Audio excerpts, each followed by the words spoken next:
Hello बच्चों, देखिए रसायन विज्ञान कक्षा 12 में जो हम चैप्टर पढ़ रहे हैं, चैप्टर 16, उसका नाम है उपसय संयोजक यौगिक।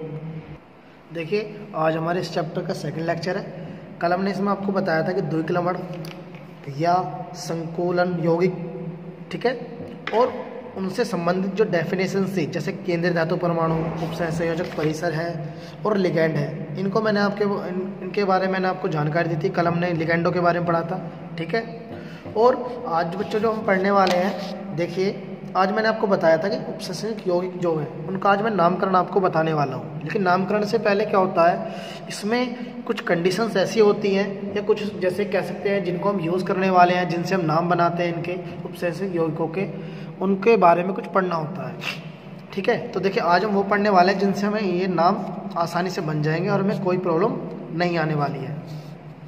देखिए सबसे पहले है आयनों का नामकरण, ठीक है। आयनों का नामकरण से पहले सबसे पहले हम क्या करते हैं, देखिए आयनों का नामकरण नंबर 1 कंडीशन में है कि उपसय संयोजक यौगिकों का नामकरण करते समय सबसे पहले धनात्मक आयन उपसंयोजक परिसर के बाहर स्थित तथा धनात्मक उपसंयोजक परिसर के बाहर स्थित ऋणायन आयन को सबसे अंत में लिखते हैं। देखिए जो उपसय संयोजक यौगिक का बाहर स्थित सबसे पहले होता है धनात्मक, उसका नाम पहले, और जो बाहर होता है बाद में ऋणायन, उसको बाद में लिखा जाता है, ठीक है। पूर्ण संकुलन भाग का नाम एक साथ लिखा जाता है तथा आयनिक परिसर के धनायन तथा ऋणायन की संख्या को नहीं लिखा जाता है। जैसे यहाँ पर देखिए K4Fe(CN6) का एग्जाम्पल दिया हुआ है।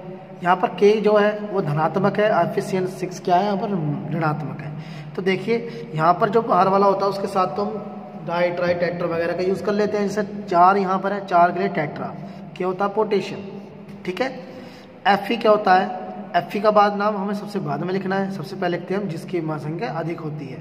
जैसे 6 के लिए हेक्सा, Cn के लिए लिखते हैं साइनो, और जो आयरन होता है उसका फेरिस का क्या लिख देंगे, फेरेट। और यहाँ पर जो होता है इसका जो रोमन संख्या होती है, इस प्रकार जो होता है, इस प्रकार हमने देखो किसी का भी नाम नहीं लिखना है, वरना हमारा क्या होता है गलत हो जाता है।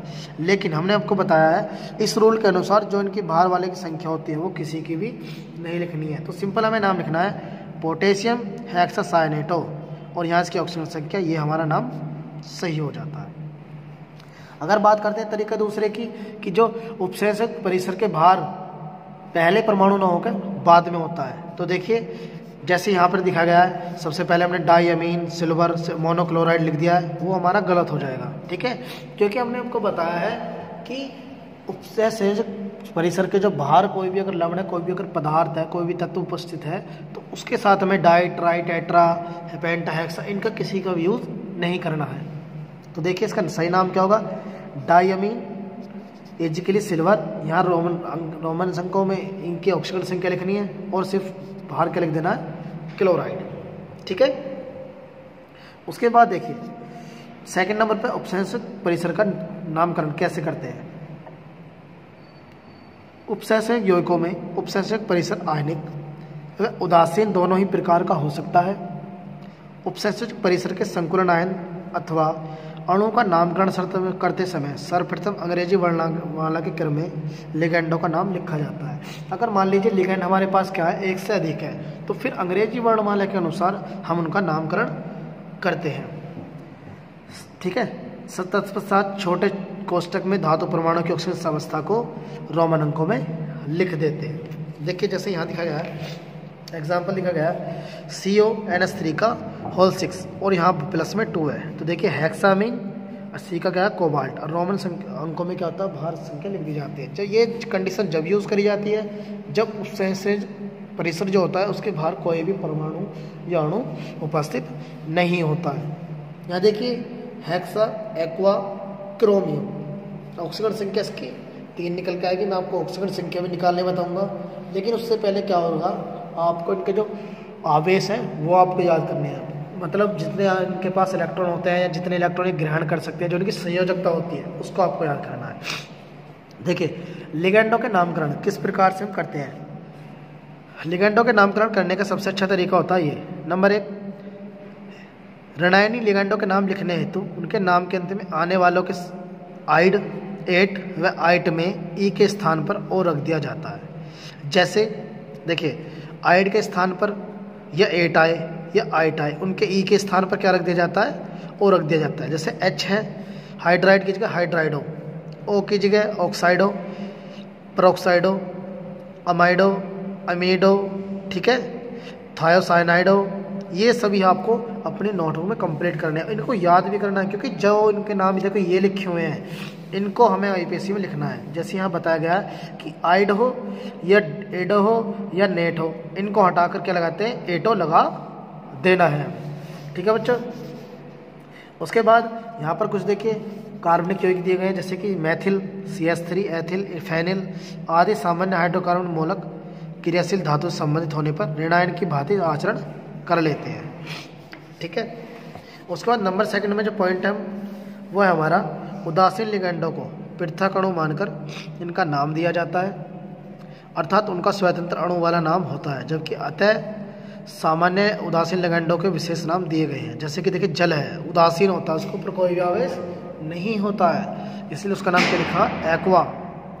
NH3 अमोनिया, अमीन, ये नाम जो है जो आपको आईपीएससी में लिखने हैं जब इनका हम नाम लिखने वाले हैं। NO नाइट्रिक ऑक्साइड का लिखना है नाइट्रोसिल, CO कार्बन मोनोऑक्साइड का लिखना है कार्बोनिल, CS कार्बन मोनोसल्फाइड का लिखना है थायोकार्बोनिल, NH2 CO NH2 देखिए डाई एथिलीन डाइअमीन का क्या लिखना है हमें, एथिलीन डाइअमीन, लेकिन ये शॉर्ट फॉर्म में हम क्या यूज़ करेंगे, EN। ठीक है। उसके बाद है CH3 का होल थ्राइज N, ट्राईमेथिल अमीन है जिसे हमें ट्राईमेथिल अमीन, इसका तो ऐसे लिखा जाता है। ट्राईमेथिल फास्फोइज है जिसका ट्राईमेथिल फास्फीन लिखा जाता है, लेकिन एक ये होता है C6H5N जिसे हम प्रीडीन या PY से लिखते हैं। जहाँ आपको PY लिख जाएगा तो उसका मतलब वहाँ पर प्रीडीन की बात की जा रही है, जहाँ पर EN का नाम लिखा जाएगा वहाँ एथिलीन डाइअमीन की बात की जा रही है। C5H5 साइक्लो डाई इनाइल नहीं, साइक्लो पेंटा डाई इनाइल हमें लिखना है। ठीक है। ये थे धनावेशित ऋणावेशित के, ये थे उदासीन के नाम। अब बात कर लेते हैं धनावेशितों के नाम हमें किस प्रकार से लिखने हैं। धनावेशित लिगेंडों के नाम धनायन की भांति ही बिना परिवर्तन करे लिखे जाते हैं। जैसे H3O है, हाइड्रोनियम है तो हाइड्रोनियम लिख सकते हैं।